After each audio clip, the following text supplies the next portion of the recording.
My name is Kate, and if you looked at me now, you'd never guess where I've been. But just a few years ago, my life was a web of darkness and chaos, one that I spun myself, thread by thread, until I was so tangled that escape seemed impossible. The United States is often seen as the land of opportunity, but for me, it felt like a land of broken dreams. I was disappointed in myself, angry at the world, and distrustful of everyone, especially men. My troubled past had left deep scars that I tried to cover up, but they always showed through in one way or another. I didn't always start out this way. There was a time when I had dreams, big dreams, like every young girl. But those dreams shattered, one painful piece at a time. I let the wrong people into my life, trusted the wrong men, and they took everything I had, my hope, my self-worth, my sense of security. Each time I thought I had hit rock bottom, I found out that the pit was deeper. I became numb, closed off, and built a fortress around my heart. That's when I turned to what I knew best, survival. The kind of survival that makes you do things you never imagined. I can still feel the cold emptiness that crept into my soul during those years. One day, I found myself standing in front of a mirror, looking at a stranger. I hated that woman staring back at me. She was broken, hollow, and angry. How had it come to this? I didn't have an answer. I just knew that I needed a break, a moment to breathe away from the weight of my past. So when my friend suggested a trip to Las Vegas, I reluctantly agreed. What's the point? I asked her. It's just another place to lose myself. But something inside me whispered go. Maybe it was a sliver of hope I didn't know I had, or maybe it was fate calling me toward a crossroads. Either way, I packed my bags and left. Little did I know that this decision would change everything. Vegas was a place where everyone went to forget their troubles, their past, their pain. That's why I was there. I didn't expect anything more than blurred memories and neon lights. But as I stepped into the hotel lobby, I felt an unsettling tingle run down my spine, like a sixth sense warning me that something big was coming. That's when I saw him. I didn't know his name, didn't know his story, but his eyes locked onto mine from across the room. It was as if he could see right through me, past the mask I wore so well. I tried to look away, to dismiss the encounter as a coincidence. Men always looked. It was part of the game. But this time felt different. There was a sincerity in his gaze, a quiet intensity that made me uncomfortable. Who was this stranger? And what did he want from me? I wasn't about to let my guard down, not after everything I had been through. The next morning, I went out for coffee, hoping to clear my head, and there he was again, sitting at the cafe as if he had been waiting for me. My heart skipped a beat. This is Vegas, I reminded myself. People cross paths all the time, but the look on his face told me otherwise. He gestured to the empty chair across from him. I almost turned around and walked away, but something stopped me. Against my better judgment, I sat down. "Hi," he said with a warm smile, as if we were old friends meeting after years apart. "I'm Alex." His voice was calm, steady. "I don't mean to intrude, but you look like you could use a friend." I wanted to laugh, to tell him he had no idea who he was dealing with. But instead, I found myself staring at him, searching for hidden motives, the usual lies that men use to get what they want. "What do you want?" I asked, my voice sharp, defensive. "Nothing," he replied, his eyes never leaving mine. "Just a conversation. You look like someone who has a story to tell." A story. If only he knew how twisted my story was. But for some reason, I felt an urge to talk, to let out the storm that had been raging inside me for so long. So I began to speak. I told him pieces of my life, carefully choosing my words, leaving out the darkest parts. Yet he listened as if every word was a lifeline he was holding on to. And the strangest part, I could feel a sense of weight lifting off my shoulders with each word. I hadn't realized how much I needed this, someone to just listen without judgment. By the time I stopped talking, the coffee shop was almost empty. I expected him to get up and leave, to make some excuse and vanish. But he stayed, his gaze steady, as if absorbing the pain I had spilled out. "You deserve better," he said quietly. "I can help you, if you let me." There it was, the twist I had been expecting. Help. I had heard that before, and it always came with a price. My instincts screamed to get up and walk away, but I hesitated. There was something about him, something genuine that I couldn't ignore. It was like standing at the edge of a cliff, looking down at the unknown.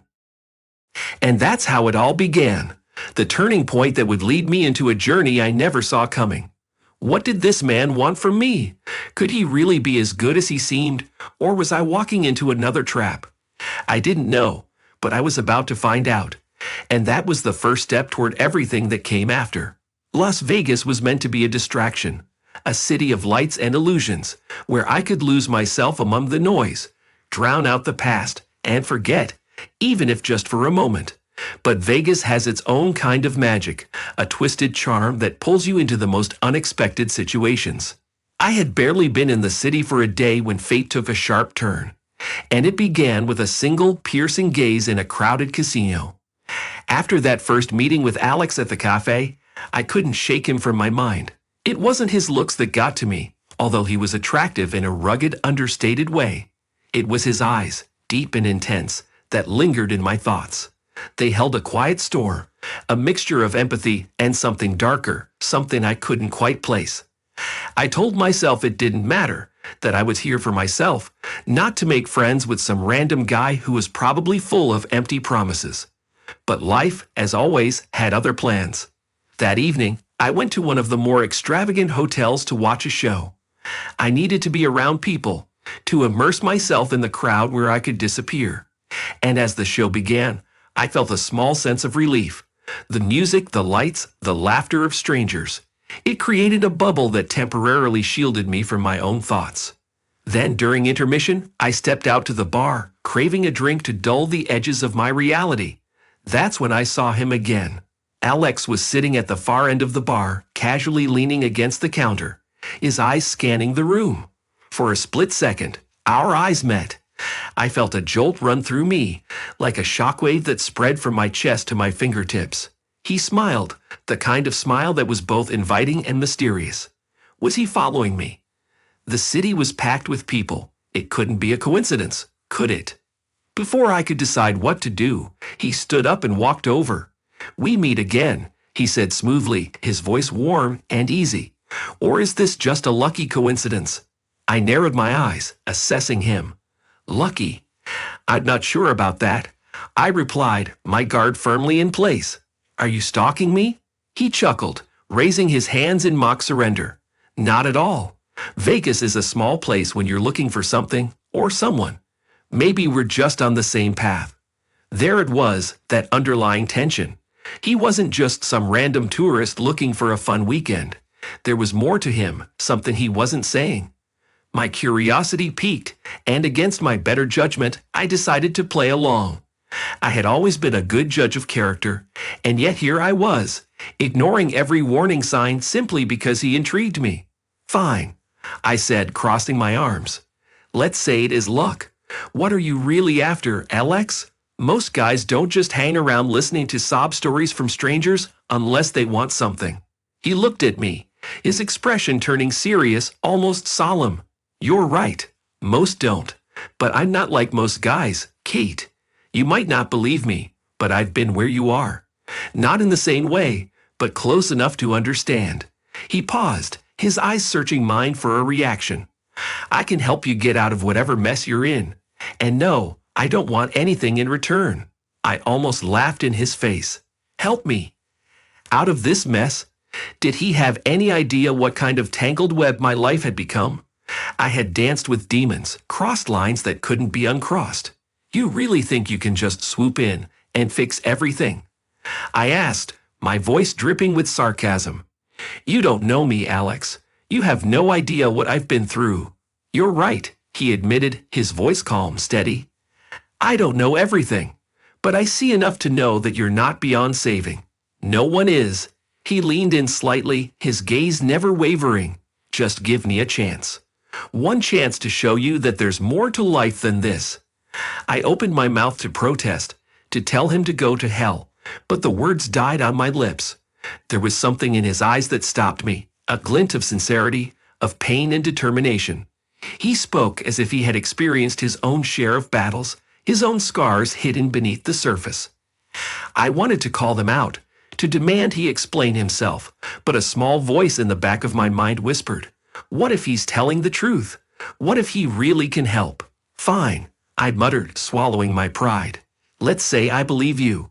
How exactly do you plan on saving me?"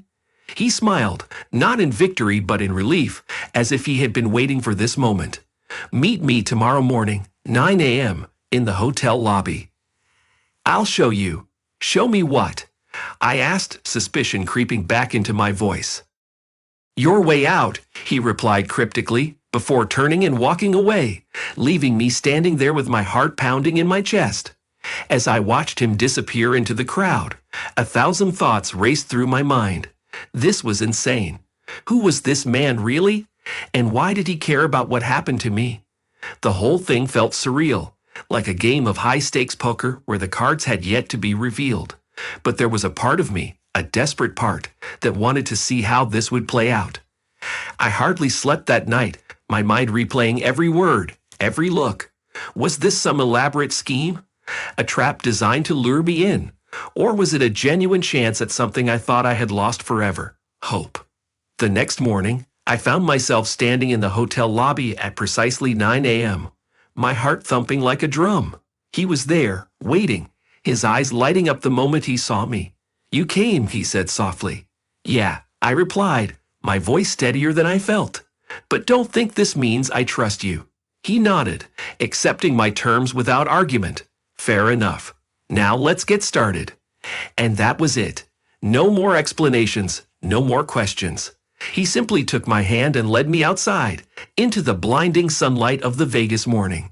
My heart raced as I followed him, half expecting to wake up from this strange dream. But it was real, every step, every breath. I was walking into the unknown, guided by a man who seemed to know more about me than I was comfortable with. It was thrilling, terrifying, and for the first time in years, I felt alive. Whatever was coming, I knew it would change everything. And I was ready to face it, no matter how dangerous the path ahead might be. When I agreed to meet Alex that morning, I expected a lecture, maybe some inspirational speech or a quick pep talk about turning my life around. What I didn't expect was to be whisked away in a sleek black car, heading toward the outskirts of Las Vegas, with nothing but his cryptic words as a guide. I didn't ask where we were going. I didn't dare. Not because I trusted him. Trust was still far from my vocabulary, but because a strange part of me craved this. The thrill of the unknown. The risk of it all. The silence in the car was heavy, a tension that thickened with each passing mile. I glanced over at him, searching for clues in his calm, focused demeanor. Who was this man really? His hands gripped the wheel with a certainty that made me uneasy, like he was used to navigating dangerous waters. What kind of person just picks up a stranger, hears their sob story, and decides to save them? Every logical part of my brain screamed at me to bolt, to jump out of the car, run back to the familiar misery I had grown accustomed to. But I stayed. I stayed because, deep down, I wanted to believe that maybe, just maybe, there was a way out. "We're almost there," he said suddenly, breaking the silence. His eyes flicked to mine briefly, searching for some sign of doubt. I gave him nothing. "And where is there, exactly?" I asked, my tone sharp with skepticism. "You'll see," he replied, his lips curving into that same infuriatingly enigmatic smile. "Just trust me a little longer." Trust. That word again. It tasted foreign on my tongue. But before I could retort, the car turned down a narrow, dusty road that led us to an isolated area far from the glitz of the city. My heart pounded against my ribcage. What was I getting myself into? The car slowed to a stop in front of an unmarked building, nondescript and slightly rundown, as if it had been abandoned for years. "We're here," Alex announced, cutting the engine and stepping out. I followed hesitantly, every nerve in my body on high alert. He approached the building, motioning for me to follow. Inside, Kate. I hesitated, eyeing the door as if it might swallow me whole. "What is this place?" I asked, a mixture of suspicion and fear lacing my voice. He turned to face me, his expression more serious than I had ever seen it. "It's a start," he said quietly. "Inside, you'll meet someone who can help us. But this will be the first step, a risky one." "What kind of risk?" I challenged, crossing my arms to hide the unease bubbling inside me. "The kind that could get us in trouble if we're not careful," he admitted, his gaze steady. "But also the kind that could change everything for you. Now, do you want out or not?" His words hung in the air, a gauntlet thrown at my feet. Part of me wanted to turn around and run, to escape this madness and return to the life I knew, bleak as it was. But another part of me, the part that had been clawing for a way out for so long, pushed me forward. "Fine," I muttered. "I'm in." "Good," he said, his eyes sparking with a strange mix of relief and determination. "Then follow my lead, and don't say a word unless I tell you to." We entered the building, the musty air and dim lighting giving it an almost clandestine feel. The hallway stretched ahead of us, lined with closed doors, each one holding its own secrets. Alex moved confidently, leading me to a room at the end. My heart thudded loudly in my ears as he opened the door, revealing a small office with a single desk and a man seated behind it. The man looked up, his gaze sharp and calculating, taking in the sight of me with a flicker of curiosity. "This is her?" the man asked, his voice deep and gravelly. Alex nodded. "This is Kate. We need the papers, and we need them fast." "Papers?" My confusion must have shown on my face because the man let out a low chuckle. "You sure about this, sweetheart? Once you go down this road, there's no turning back." I glanced at Alex, my pulse quickening. He gave me a slight nod, his eyes urging me forward. I swallowed hard and turned back to the man. "I'm sure," I said, my voice steadier than I felt. The man raised an eyebrow, seemingly impressed. "All right then," he said, pulling out a stack of documents. "This isn't legal, and it isn't pretty, but it'll get you what you need. New identity, a clean slate. But it's gonna cost." "How much?" Alex asked, his tone businesslike. 20 grand, up front," the man replied, not missing a beat. "And that's just to get started." I felt my stomach drop. $20,000? That was more money than I had ever seen in my life. My gaze shifted to Alex, expecting him to balk, to back out. But instead, he reached into his jacket, pulled out an envelope, and slid it across the desk. The man opened it, counting the cash inside with quick, practiced fingers. When he finished, he nodded and pushed the papers toward me. "Sign these," he instructed, placing a pen in front of me. "You're about to become someone else, Kate, someone who can walk away from her past." My hand trembled as I picked up the pen. This was it, the moment that would change everything. I glanced at Alex one last time, seeking reassurance. His eyes met mine, filled with a silent promise. "You can do this." With a deep breath, I signed the papers. The room seemed to spin as I scribbled my name, a mix of fear and exhilaration washing over me. It was dangerous. It was risky. But for the first time in my life, I felt like I was taking control. "Done," the man said, gathering the papers and stuffing them into a file. "Your new identity will be ready in a few days. Until then, stay low. And remember, this never happened." We left the building in silence, the reality of what I had just done sinking in like a stone. My heart raced, not just from fear, but from a strange thrill. I had crossed a line, taken a leap into the unknown with a man I barely knew. And yet, it felt like a step toward freedom, a step away from the chains of my old life. In the car, Alex finally spoke. "You did well," he said, his voice soft yet firm. "This is just the beginning, Kate. The road ahead won't be easy, but it's a road worth taking." "Why are you doing this?" I blurted out, the question that had been gnawing at me since the start. Why go through all this trouble for someone like me? He glanced over, his expression guarded yet sincere. "Because I see something in you," he replied. "Something that reminds me of myself, once upon a time. And because everyone deserves a second chance." I sat back, letting his words sink in.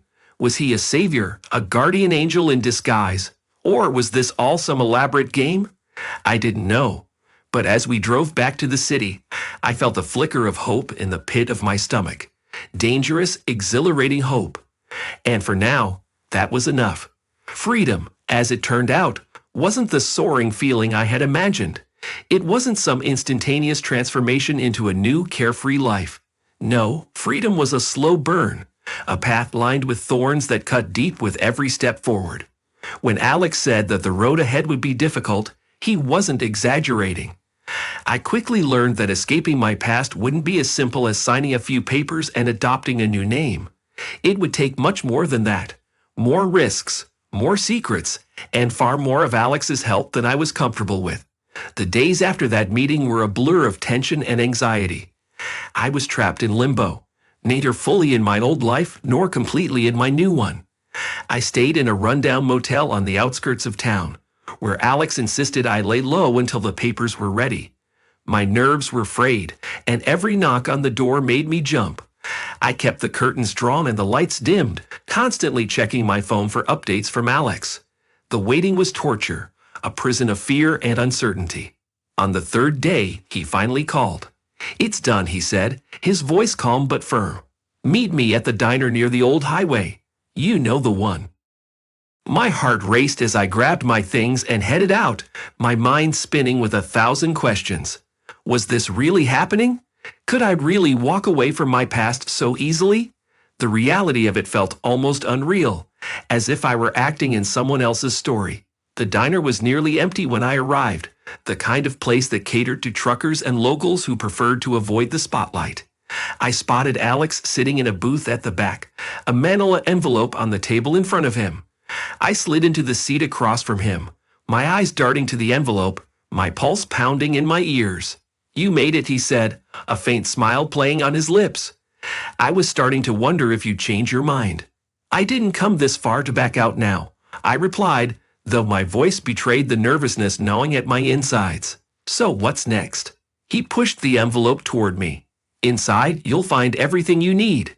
New IDs, a clean slate. From now on, you're not Kate anymore. You're Julia." Julia. The name felt foreign on my tongue. A mask I wasn't sure I could wear. I opened the envelope and pulled out a new driver's license, a passport, even a social security card, all in the name of Julia Evans. It was both thrilling and terrifying, holding the keys to a new life in my hands. This was it, the moment I could finally break free. But the relief was short-lived. "Now comes the hard part," Alex said, his tone shifting from calm to serious.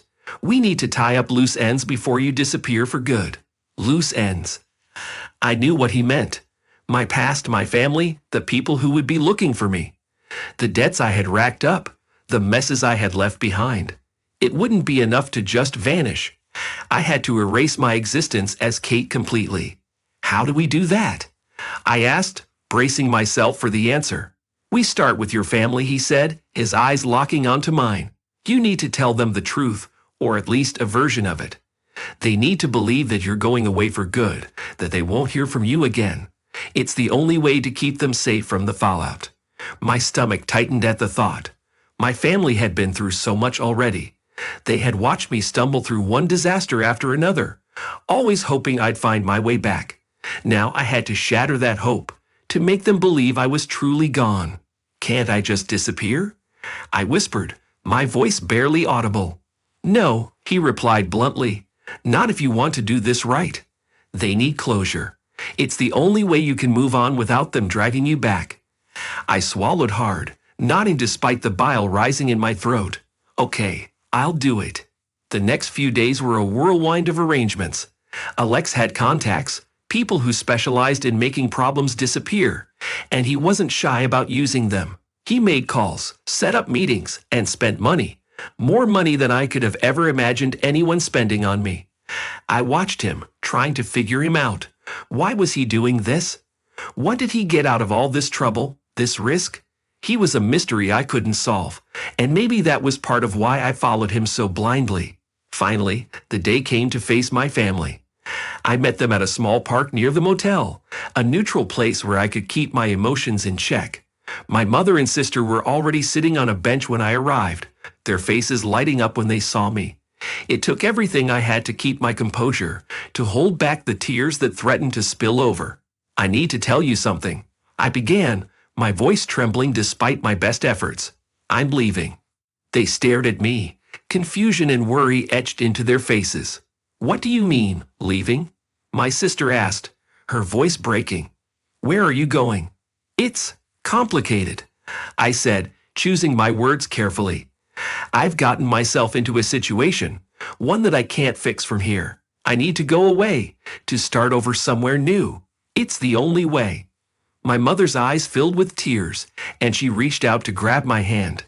Kate, please, you don't have to do this. We can help you. Whatever trouble you're in, we can fix it together. No, you can't, I choked out, pulling my hand away. This isn't something you can fix. It's too big, too dangerous. If I stay, I'll only drag you down with me. My sister shook her head, anger flashing across her face. So you're just going to leave us? Just like that? It's not what I want, I replied, my voice cracking. But it's what I have to do. I'm doing this for you, for all of us. I need you to trust me. The words felt hollow, even to me. How could I ask them to trust me after all the lies, all the broken promises? But they had to believe this, or everything would fall apart. After what felt like an eternity, my mother finally nodded, tears streaming down her cheeks. If this is what you need to do, then do it, she whispered. Just promise me you'll be safe. I promise, I said, the lie burning in my throat. I knew there were no guarantees, no safety nets in this path I had chosen. But it was the only way. I turned and walked away, my legs heavy as lead, my heart shattering with every step. I didn't dare look back. I couldn't. If I did, I might lose my resolve. And that wasn't an option. I made it back to the motel, collapsing onto the bed, gasping for breath as sobs racked my body. Alex was waiting outside, giving me the space I needed. When he finally entered, he sat beside me, his presence a steady anchor in the storm raging inside me. It's done, I said hoarsely. They think I'm leaving for good. You did the right thing, he replied quietly. Now we move on to the next step. What's the next step? I asked, my voice small, drained. Now, he said, his eyes gleaming with that intense focus I had come to know too well. We make sure your past can't find you. And that, Kate, he paused, a shadow crossing his face, is going to be the most dangerous part yet. I nodded, bracing myself for whatever came next. I had burned bridges, erased my identity, and stepped into the unknown. There was no turning back now. The cost of freedom was high, and I was finally beginning to understand just how much I would have to pay. The weeks that followed were a whirlwind of fear, risk, and relentless determination. I had shed my old identity, severed ties with my past, and stepped into a new life as Julia Evans. It felt surreal to carry that name, to introduce myself as someone else. But the danger wasn't over, not yet. The process of disappearing was more complex than I had ever imagined, and Alex was right there with me, guiding me through every perilous twist. First, we had to eliminate every trace of Kate. Alex's contacts worked behind the scenes, hacking into databases, erasing records, and creating a false trail that led far away from where I was heading. There were days when I barely slept, paranoia gnawing at me, wondering if my past was lurking just around the corner. But Alex never wavered. He was a rock, unyielding and resolute, pushing forward even when I was on the brink of breaking. Keep your head down, Julia, he would say, reminding me to stay in character, to embrace this new life. You're almost there. Finally, the time came for the last step in this mad, intricate plan, reuniting with my family and securing a future where we would all be safe. It was a risky move, one that could draw unwanted attention if not handled carefully. But Alex was adamant. You can't move forward unless you take them with you, he insisted. You need to create a life that's untouchable. And so, I found myself once again standing on the precipice of change, about to take the biggest leap yet. Alex had arranged a new home for us in a quiet town far away from the chaos that had defined my previous life. The place was a far cry from the gritty city streets I had known. Green lawns, picket fences, and the smell of fresh-cut grass that hinted at a new beginning. It was a world I had never thought I'd be part of, a life I had only seen in movies. As I stood in front of the two-story house, I felt a knot of anxiety in my stomach. "Are you sure this will work?" I asked Alex, my voice laced with doubt. "What if they find me?" He turned to face me, his expression unreadable. "They won't. We've covered our tracks. And now, it's time for you to live the life you fought for." My family arrived later that day, their faces a mixture of confusion, relief, and wariness. They knew only part of the story, that I had been in danger and needed to disappear to protect them. I had called them here under the pretense of a fresh start, a chance for all of us to escape the shadows of my past. As they stepped inside the house, I watched them cautiously, waiting for the questions that I knew would come. My sister was the first to speak. "This is nice," she said, her eyes scanning the neatly furnished living room. "But how? How did you manage all of this?" I glanced at Alex, who stood by the doorway, his eyes fixed on me, silently urging me to take control of the narrative. "I had help," I began, choosing my words carefully. "Alex helped me create a new life, one where we can all be safe. But it wasn't easy, and there were costs." My mother's eyes filled with concern. "What kind of costs, Kate?" she asked, using my old name, a name that now felt like a distant ghost.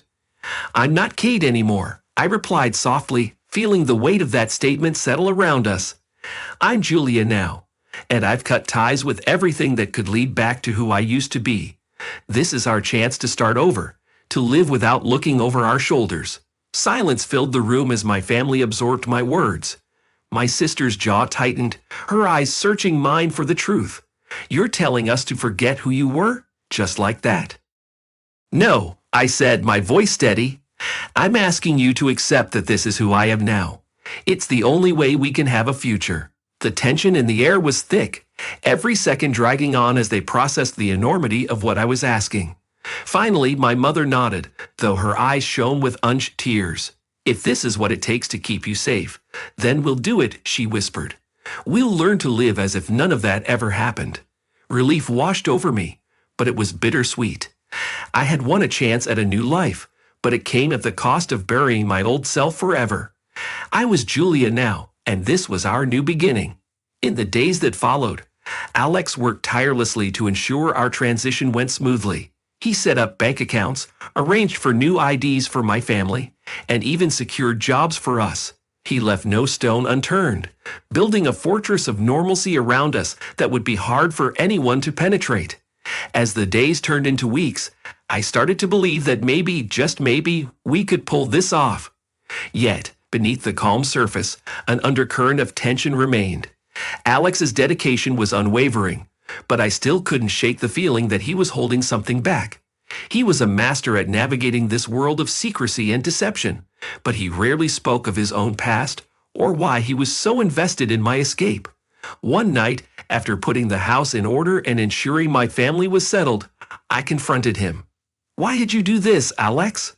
I asked, finding him standing alone in the backyard, staring into the starless sky.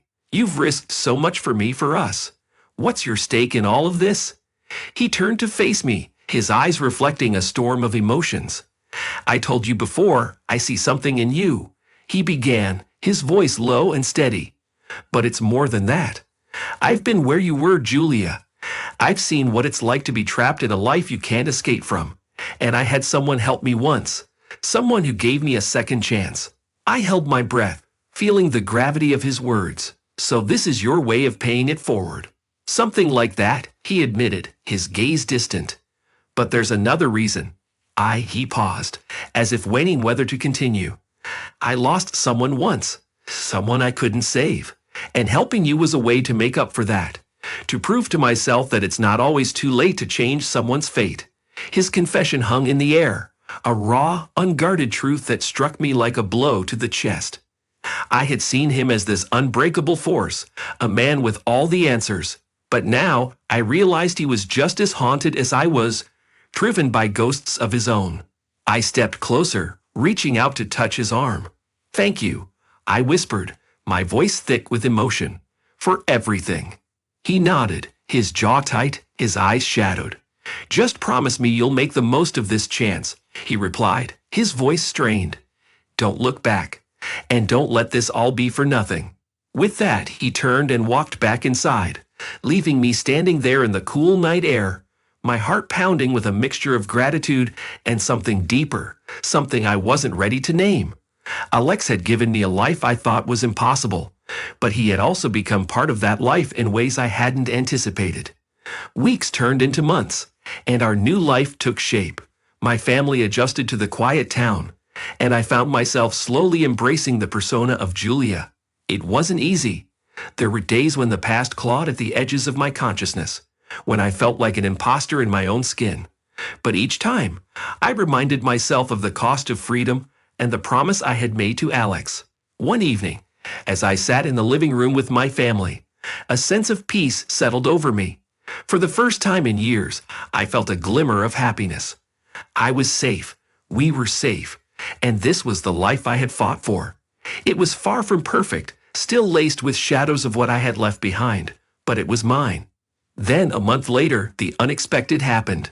I found out I was pregnant. The news hit me like a bolt of lightning, a mixture of joy and fear flooding through me. A baby.